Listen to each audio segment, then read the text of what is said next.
Perkenalkan, nama saya Dewa Gede Hendra Putra Anom dari kelas 9 dan nomor absen saya nomor 2. Nah, pada kesempatan saya kali ini, saya akan membahas buku biografi tentang Budi Utomo atau Bung Tomo.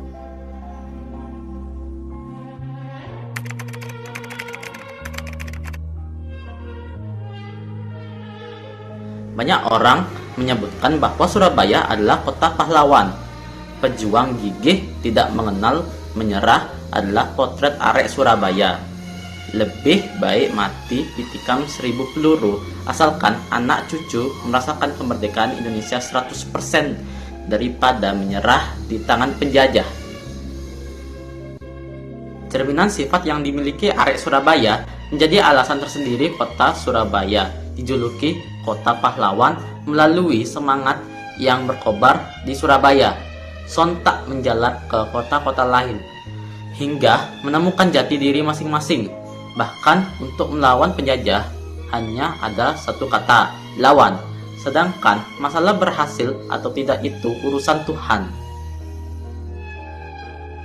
Mengenai Sutomo, ia lahir seperti anak-anak normal, biasanya menangis kemudian dipeluk seorang ibu.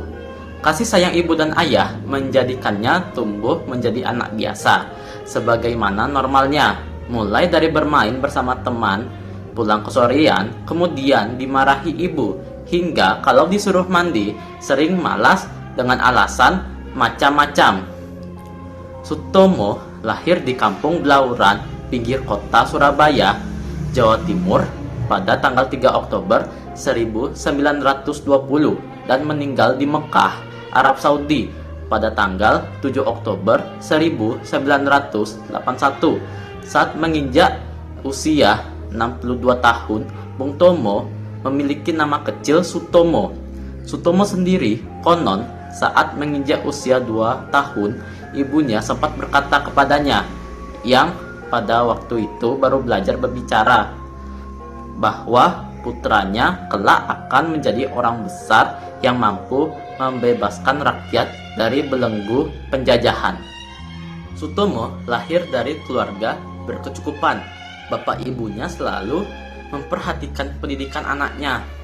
Sebelum sekolah, Sutomo sudah pandai membaca dan menulis, serta hafal surat-surat pendek Al-Quran. Ini berkat kepiawaian seorang ibu yang senantiasa memberi curahan pendidikan setiap hari.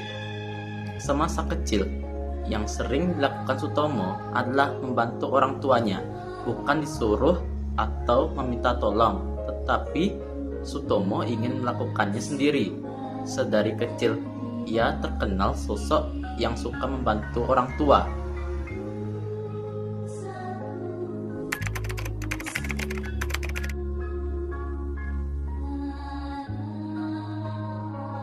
Surabaya sendiri pada waktu itu juga dikenal masyarakat luas sebagai kota santri.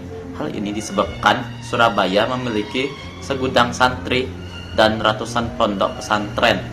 Walaupun begitu, masa kecil Sutomo tidak pernah mencicipi kenikmatan hidup di pesantren. Selama menempuh pendidikan, ia menjalani di sekolah umum, bukan di pesantren. Padahal pada waktu itu Sutomo dipandang oleh masyarakat sekitar sebagai keluarga santri. Ayah ibunya terkenal sebagai muslim yang taat. Orang tua Sutomo termasuk kakeknya adalah sosok keluarga yang rajin beribadah dan selalu mengamalkan aturan Islam. Sepanjang perjalanan hidup, ia tidak pernah belajar Al-Quran dan hadis, usul fikih, balagah, manik, dan ilmu falak secara intens, tetapi tingkat keagamaannya tinggi. Religiusitas yang tertanam di keluarga Sutomo sejak dini menciptakan karakter tersendiri baginya. Ia adalah sosok anak yang taat kepada Allah Subhanahu wa Ta'ala. Ketaatan ini tercermin perilakunya sehari-hari yang sopan santun dan taat terhadap syariat. Selain itu, terlihat Bung Tomo muda. Setiap pidato selalu memulai dengan kalimat takbir Allahu Akbar.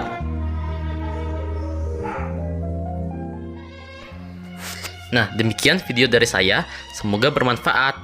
Saya ucapkan terima kasih. Om Santi, Santi, Santi, Om.